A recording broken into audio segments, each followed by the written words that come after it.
ঠিক আছে, ঠিক আছে। আচ্ছা, হ্যাঁ বলুন। হ্যাঁ ঠিক আছে, আপনি শুরু করুন। আপনার মন্ত্র পাঠের জন্যই তো আমরা বসে আছি।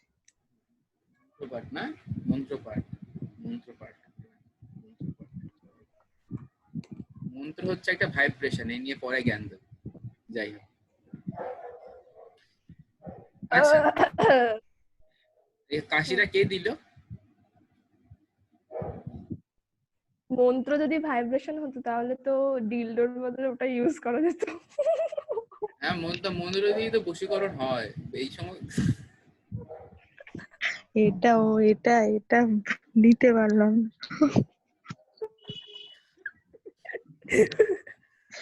সায়ন, তুই আজকে কেমন ভিলেনের মতো কথা বলছিস জানিস তো? ভিলেন হয়ে গেছি তো, জানিস না? আচ্ছা যাই হোক, না। আজকে আমি আমার ফেভারিট শো নিয়ে আলোচনা করব, সেটা হচ্ছে শ্রীময়ী।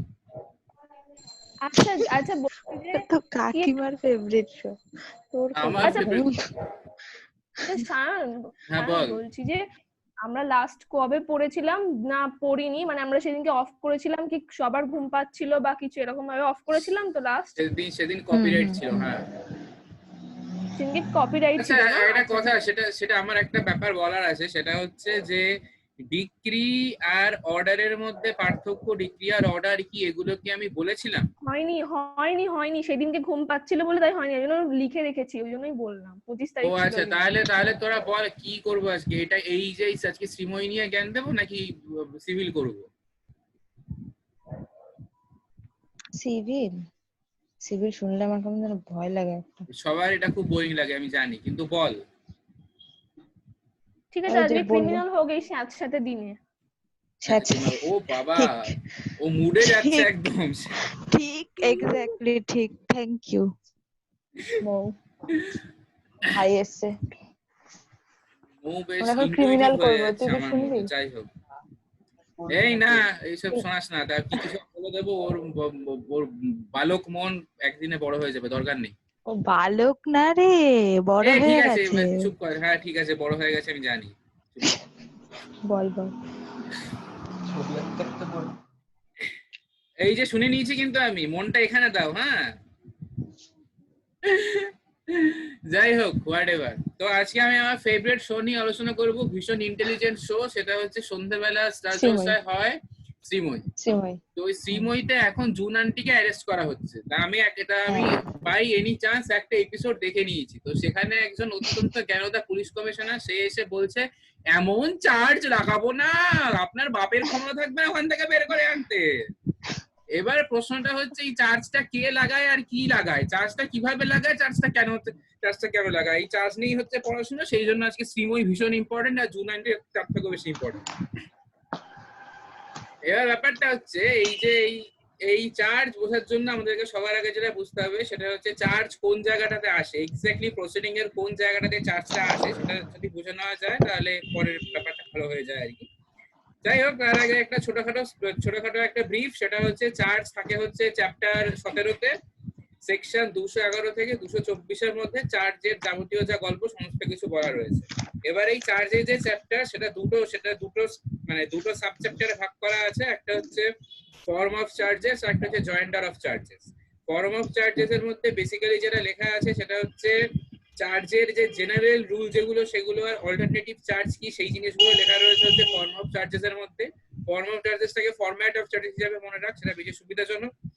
আর সাবচ্যাপ্টার বি, যেটা জয়েন্ডার অফ চার্জেস লেখা রয়েছে, এটা হচ্ছে সব থেকে কনফিউজিং জায়গা, হচ্ছে এটা দেখবি অন্তত 3-4 পাতা ভরে অনেক ইলাস্ট্রেশন দিয়ে অনেক কিছু দিয়ে জিনিসটা করে দেওয়া রয়েছে, কিন্তু সেসব নিয়ে চিন্তা করার কোনো দরকার নেই, তার কারণ আমি রয়েছি severe the Sayan the great, whatever.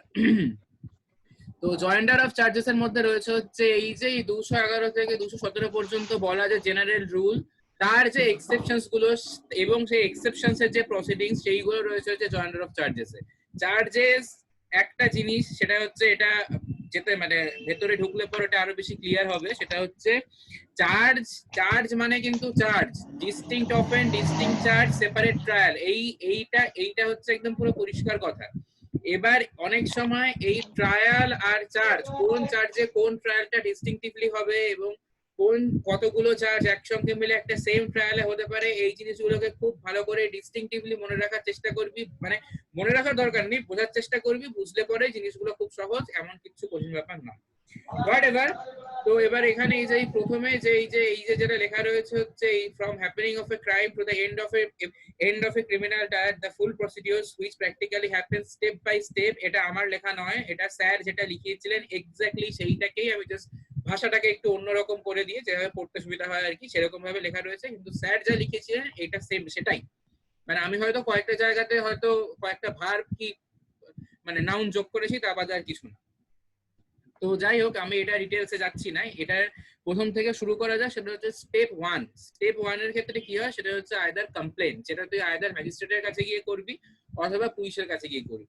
Magistrate যদি কগনাইজেন্স নেয় অথবা পুলিশ যদি কগনাইজেন্স নেয়, যদি তোর পুলিশ কগনাইজেন্স নিল তাহলে সেটা এফআইআর হবে, আর আর ম্যাজিস্ট্রেট যদি কগনাইজেন্স নেয় তাহলে সেই একই ব্যাপার, সেটা পুলিশকে বলবে, ইনভেস্টিগেশন শুরু হবে। মানে সেকেন্ড স্টেপ হচ্ছে ইনভেস্টিগেশন শুরু হবে।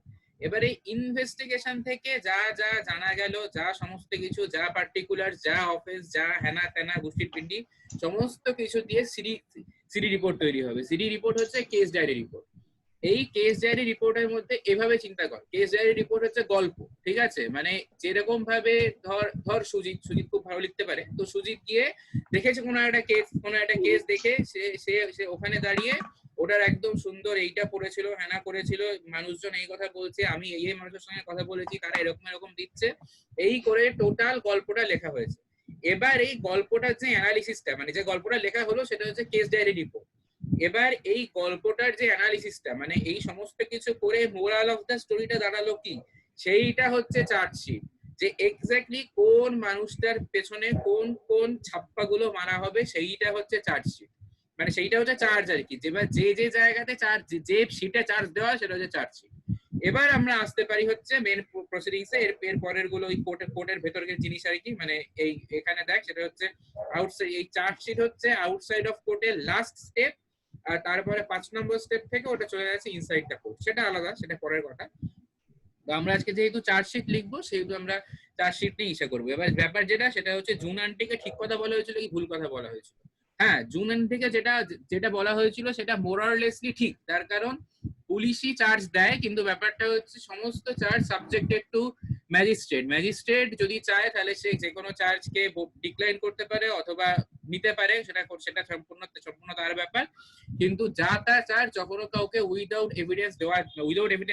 ইনভেস্টিগেশন দেওয়া যায় না, তার কারণ সিডি রিপোর্টের উপর বেস করে চার্জশিট তৈরি হয়, ঠিক আছে? তো এবার যাওয়া যাক হচ্ছে অ্যাকচুয়াল চার্জের ক্ষেত্রে। এবার প্রথমে এটা এবার একদম পুরো টেকনিক্যাল দিকে আসি। সেটা হচ্ছে আমি যেটা দেখেছি, গোটা কোয়েশ্চেন তুই তন্ন করে খুঁজে ফেলবি, যেটা দেখতে পাবি সেটা হচ্ছে দুখানা কোয়েশ্চেন। এই দুখানা কোয়েশ্চেনের অ্যান্সার যদি তৈরি করিস, তাহলে টোটাল চার্জ, এই টোটাল 211 থেকে 224 পর্যন্ত সমস্ত বিষয়গুলো কভার হয়ে যায়, এবং তার থেকেও বড় কথা, এর বাইরে আর কোনো কোয়েশ্চেন আসে না।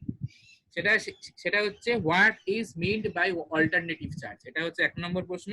আর একটা হচ্ছে what are the cases in which accuse charge with one offence can be convicted of a different offense although he is not charged with it. সেকেন্ডটা একটু কঠিন এবং এটাই সবথেকে কনফিউজিং। সেটা হচ্ছে আচ্ছা, বলছি যে আমরা তো মনে হয় এই পিডিএফ গুলো পাই না, কেন পাই না? পিডিএফ পাস না? কোনটা পাসনি বল, আমি দিয়ে দেবো। এর আমি তো ভুলে গেছি, আগেটাও তো পাইনি। লাস্ট কোনটা পেয়েছিস আমাকে বল, আমি বাকিগুলো দিয়ে দেবো। কোনটা লাগবে সেটা বল। আগের যেগুলো করিয়েছিস সেগুলো দিসনি তুই, একটাই মনে হয় পাঠিয়েছিলিস কোশ্চেন হিসেব করে, দেখবি ওই গ্রুপে আছে, আর তারপরে একটাও পাঠাসনি, বলেছিলিস ভুলে গেছিস। ইনস্টিটিউশন অফ সুট দিয়েছিলাম, তাই তো? ইনস্টিটিউশন অফ সুট দেওয়ার পরে কার কি করিয়েছিলাম সেটা আমার মনে নেই, সেটা আমাকে বলে দিন, আমি সেটার করেসপন্ডিং সেটা পিডিএফ আছে পাঠিয়ে দেবো।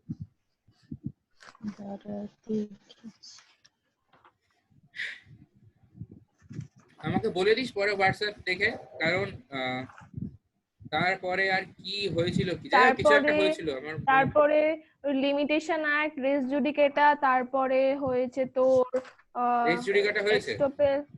হ্যাঁ ও তারপর আচ্ছা আচ্ছা, হ্যাঁ অ্যাপিল হ্যাঁ হ্যাঁ, করি। বুঝতে পেরেছি ওটা একটাই পিডিএফ। হ্যাঁ হ্যাঁ হ্যাঁ, ঠিক আছে পাঠিয়ে দেবো। হুম এটাও পেয়ে যাবি, কোনো চাপ নেই। সেটা হচ্ছে হ্যাঁ, এবার হচ্ছে সেটা হচ্ছে হ্যাঁ, প্রথম হচ্ছে তোকে আমাদের যেটা করতে হবে সেটা হচ্ছে অল্টারনেটিভ চার্জ কি। তুই যদি অল্টারনেটিভ চার্জ কি করিস, অল্টারনেটিভ চার্জ কি জানার জন্য খুব নিডলেস টু সে, সেটা হচ্ছে চার্জ কি সেটা তোকে জানতেই হবে। তার মানে এটার মধ্যে থেকে তোর অল্টারনেটিভ চার্জটাও জানা হয়ে গেল এবং চার্জটাও জানা হয়ে গেল। এবং অল্টারনেটিভ চার্জ বেসিক্যালি যদি এটা লিখতে হয়, এটা এক লাইনের উত্তর অল্টারনেটিভ চার্জ কি। ওই এক লাইনে উত্তর লিখলে তো হবে না, তোকে বড় করার জন্য অল্টারনেটিভ চার্জ কি সেটাও তোকে লিখতেই হবে। সেটা গেল। আরেকটা হচ্ছে এই সেকেন্ডটা, এটাই সব থেকে বেশি কনফিউজিং চার্জের। এটাই এই মানে যদি ধর গোটা সিপিসি যেরকম কনফিউজিং, এই চার্জের এই পার্টিকুলার পার্টটা সেরকম সেই লাইকওয়াইজ কনফিউজিং আর কি। সেটা হচ্ছে what are the causes in which the accused charged with one offense can be convicted of a different offense although he has not charged with it। মানে কখন কোন একজন অ্যাকিউজড পারসনকে সেই সেই চার্জের জন্য অ্যাকিউজ করা যাবে যে চার্জটা তার পিঠের উপর লাগানো হয়। তো সেইটা কি, সেইটাই হচ্ছে এই সমস্ত এই যে 211 থেকে 217 পর্যন্ত যত জেনারেল রুল রয়েছে সেই সমস্ত গুলোর এক্সেপশন হচ্ছে ওই নাম্বার 2 এর কোশ্চেনটা কভার করলে হয়ে যায়। সেটাতে পরে আসি, এক এক করে আসি। আচ্ছা, এবার হচ্ছে সেটা হচ্ছে প্রথম কোশ্চেনটাতে আসি। সেটা হচ্ছে what is meant by alternative charge. What is meant by alternative charge জানার জন্য সেটা প্রথমেই যেটা বললাম সেটা হচ্ছে চার্জ কি সেটা তোকে জানতে হবে। এবার এই চার্জ কি সেটা অলরেডি আমি বলে দিয়েছি, সেটা সেইভাবে যাওয়ার থেকে যেরকম ভাবে কোশ্চেনের উত্তর লেখা হবে সেভাবে যাওয়া সব থেকে ভালো। সেটা প্রথমে যেটা মনে রাখ সেটা হচ্ছে অবজেক্টিভ অফ চার্জ। একটা চার্জ একটা মানুষের পেছনে দেওয়া হবে কেন, তার কারণ যেটা সহজ, একদম সহজ কথায় সেটা হচ্ছে যে ধর তুই একটা ক্রাইম করেছিস, তোর natural as per natural justice তোর অধিকার আছে এক্স্যাক্টলি তোকে কি কারণে তুই কোর্টে যাচ্ছিস, তোকে তোর কিসের বিচার তোকে দেওয়া হচ্ছে না, অবিচার সুবিচার যাই দেওয়া হচ্ছে সেটা কিসের উপর দেওয়া হচ্ছে, এবং যা কিছু মানে এই যে টোটাল জিনিস যা গল্প চলছে সেই গল্পের মধ্যে তোর পয়েন্টটা কি, তোর স্থানটা কি, তোর কি বলে ওটাকে, তোর স্ট্যান্ডটা কি, সেটা তোকে জানানোটা কোর্টের দায়িত্ব। সেইটাই হচ্ছে চার্জের মেন অবজেক্টিভ। চার্জের মেন অবজেক্টিভটা হচ্ছে এক্স্যাক্টলি তুই কবে কোন অফেন্সটা করেছিস, কার বিরুদ্ধে করেছিস, এবং সেই এক্স্যাক্টলি কোন অফেন্সের বিচার তোর প্রতি চলছে সেটা তোকে জানানো হচ্ছে চার্জের দায়িত্ব। এটা হচ্ছে অবজেক্টিভ অফ চার্জ। এবার হচ্ছে general rule of charge. General rule of charge এইখানে দেখ, চার্জের সঙ্গে তুই ট্রায়ালকে আলাদা করতে পারবি না, ঠিক আছে? চার্জের উপর বেস করেই ট্রায়াল হয়। চার্জ আর ট্রায়াল শুনতে একরকম, মানে শুনতে একরকম নয়, কিন্তু জিনিসটা মোরলেস কাছাকাছি। এই জন্যই কনফিউজিং, এই জন্যই গুলিয়ে ফেলবি না, সেই জন্যই যা কিছু কঠিন করে বেয়ার একটা লেখা রয়েছে তার সহজ এবং ডাইলিউটেড ফর্ম হচ্ছে এইটা, যেটা আমি হাইলাইট করলাম। সেটা হচ্ছে distinct offence, separate charge, separate trials. মানে ধরা যাক ব্যাপারটা এরকম, আজকে আমি ধর সুজিতকে খুন করলাম। আচ্ছা, বারবার সুজিত কেন ভিকটিম হবে?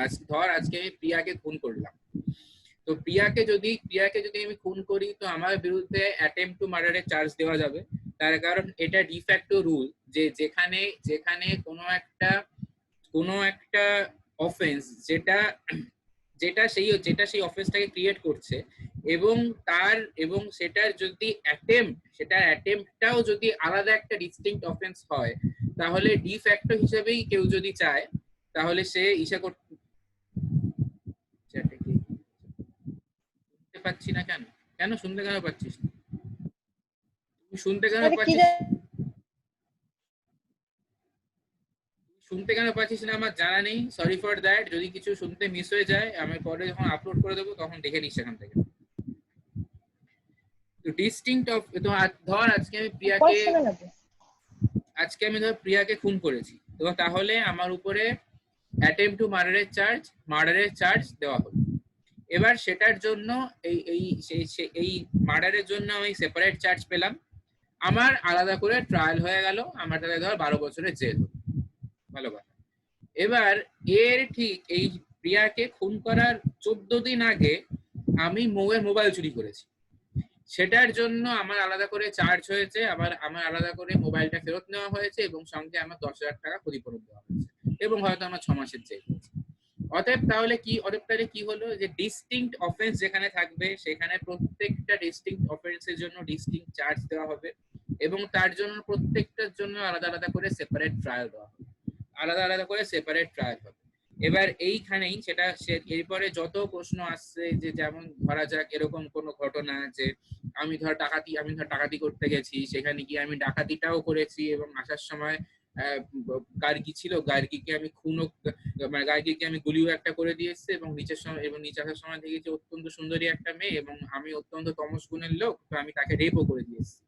তো এই সমস্ত কিছুতে আমি ডাকাতিটা করতে গিয়ে ঘটেছে। অতএব তাহলে কি এর জন্য আমার আলাদা করে রেপের জন্য আলাদা একটা ট্রায়াল হবে, গার্গীকে খুন করার জন্য আলাদা একটা ট্রায়াল হবে, এরকম কিনা এই যে প্রশ্নগুলো সেই সমস্তগুলো জয়েন্টার অফ চার্জে রয়েছে এবং ওইগুলোই হচ্ছে এই জেনারেল রুলটা, তার এক্সেপশন হচ্ছে ওইগুলো, সেগুলো নিয়ে চিন্তা করার কোনো কারণ নেই।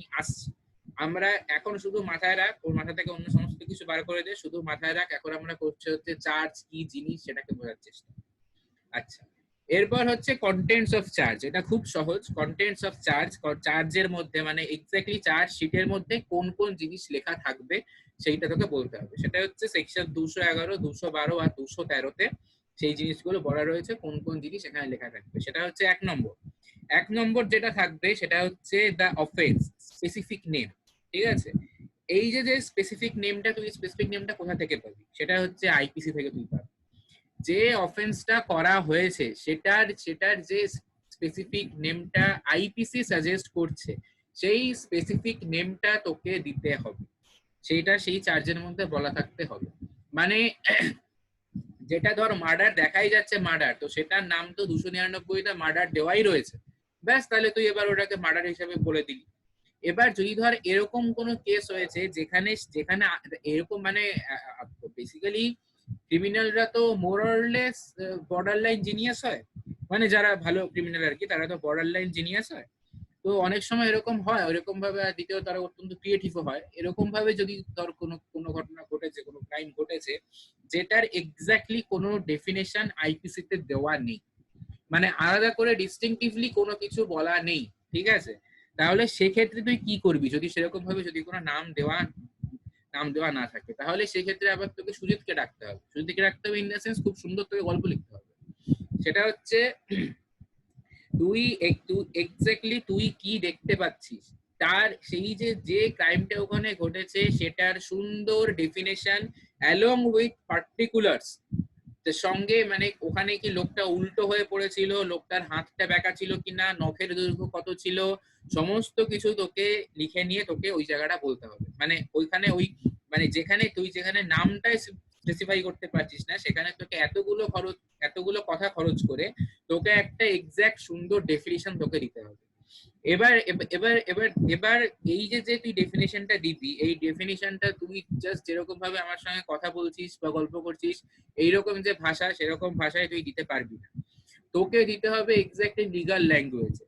এবার যেটা ব্যাপার এখানে সেটা হচ্ছে যে এরকম কখনো হতে পারে না যে একদম একটা অখণ্ড মণ্ডলাকার মুন্ডহীন একটা ক্রাইম ঘটে গেছে যেটার কোনো কাছাকাছিও কোনো কিছু সেটা আইপিসি তে দেওয়া নেই, এটা কখনো হতে পারে না। যদি এরকম কিছু হয় তাহলে বুঝতে হবে সেই ক্রাইমটা ম্যাজিক্যাল ক্রাইম যেটার কোনো রেমেডি লিগালি হতে পারে না। তো সেরকম যদি হয় যে সেই রকম ক্ষেত্রে যেটা হবে সেটা হচ্ছে ওই আইপিসির যে পার্টিকুলার ডেফিনেশনটা ওখানে দেওয়া রয়েছে সেই ডেফিনেশনের আন্ডারে যে ওয়ার্ডগুলো যে সেন্সে ব্যবহার করা হয়েছে তোর লেখা এই নতুন ডেফিনেশনে সেম ওয়ার্ডগুলো সেম সেন্সে ব্যবহার করা হবে, অ্যাটলিস্ট ব্যবহার করা হচ্ছে বলে লিগালি ধরে নেওয়া হবে। ঠিক আছে, আচ্ছা এটার 10 মিনিট আছে, 10 মিনিট শেষ হয়ে গেলে সবাই আবার জয়েন করিস। আরেকবার বলবি রে, আমার একটু কেটে গেছে। এই ডেফিনেশনটা কি বললি?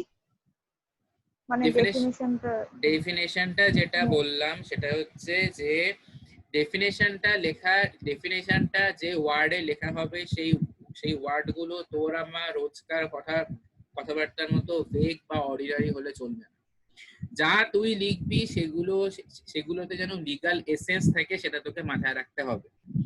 এবার এই যে লিগ্যাল এসেস এর যে লিগ্যাল ওয়ার্ড, এই যে লিগ্যাল ওয়ার্ড গুলো তুই এখানে ব্যবহার করবি, ধরে নেওয়া হবে যে এর কাছাকাছি এক্স্যাক্টলি আইপিসি তে যে সেকশন রয়েছে তার আন্ডারে যে ওয়ার্ড গুলো যে সেন্সে ব্যবহার করা হয়েছে, তুই এখানে সেম ওয়ার্ড গুলোকে সেম সেন্সে ব্যবহার করছিস, এইটা ডি ফ্যাক্টো ধরে নেওয়া হবে। যদি ধর কোনো স্পেসিফিক নাম না দেওয়া থাকে সেক্ষেত্রে যেখানে তোকে গল্প বানিয়ে লিখতে হচ্ছে সেটা। এবার হচ্ছে সেটা হচ্ছে if the sorry number two content, সেটা হচ্ছে the law and section of the law. এটা আগেরটাতেই বলে দেওয়া হয়ে গিয়ে থাকে। সেটা হচ্ছে তুই কন্টেন্টে লিখলি মার্ডার, তারপরে তোকে যেটা লিখতে হবে সেটা হচ্ছে এটা আইপিসির কোন সেকশনে, কোথায়, কোন জায়গাটায় কি বলা রয়েছে, মানে কোন সেকশন সেটা তোকে উল্লেখ করতে হবে। এবার বাই এনি চান্স সেটা ধর আইপিসির কেস নয়, মানে সেটা সেই যে ক্রাইমটা ওখানে বলা হচ্ছে সেটা আইপিসির ডিসিশনের মধ্যে পড়ে না। ফর এক্সাম্পল, কপিরাইটের ক্ষেত্রে দু ধরনের রেমেডি নেওয়া যায়, একটা সিভিল রেমেডিও নেওয়া যায় আবার ক্রিমিনাল রেমেডিও নেওয়া যায়। এবার কপিরাইটের যে ক্রিমিনাল রেমেডি গুলো সেইগুলো কখনোই আইপিসির মধ্যে থাকতে পারে না। তো সেক্ষেত্রে তোকে ওই পার্টিকুলার অ্যাক্টের কোন সেকশনের আন্ডারে তুই ক্রিমিনালটাকে নিচ্ছিস, মানে ক্রিমিনাল অ্যাক্টটাকে অ্যাকিউজ করছিস, সেইটা তোকে ওখানে পরিষ্কারভাবে বলে দিতে হবে। মানে যে সেকশনের আন্ডারে তুই জিনিসটাকে বলছিস সেইটা তোকে পরিষ্কারভাবে বলে দিতে হবে। এবার 3 নম্বর হচ্ছে সেম, আবার তোকে গল্প লিখতে হবে, সেটা হচ্ছে পার্টিকুলার অফ দ্য অফেন্স। এই ওখানে আমি গেছিলাম আমি যেতে দেখেছি, আমি যেতে গার্গিকে দেখেছি, মানে অ্যাকিউজড, আমি এখানে অ্যাকিউজড গার্গিকে অ্যাকিউজড ভিকটিমকে দেখেছে এবং দেখার পরে তার হাতে ছিল বন্দুক। সে বন্দুক দিয়ে প্রথমে তার হাতে গুলি করেছে এবং হাতে গুলি করে যখন সে অত্যন্ত চিৎকার চেঁচামেচি করছিল, অনেকগুলো কুকুর জড়ো হয়ে গেছিল, সে প্রথমে 3টে কুকুরকে মেরেছে এবং তারপরে সে গুলি করে খুলিয়ে দিয়েছে। বাবা রে বাবা, তুই তো যেন পুরো দৌড়ালি রে, সায়ন দৌড়ালি।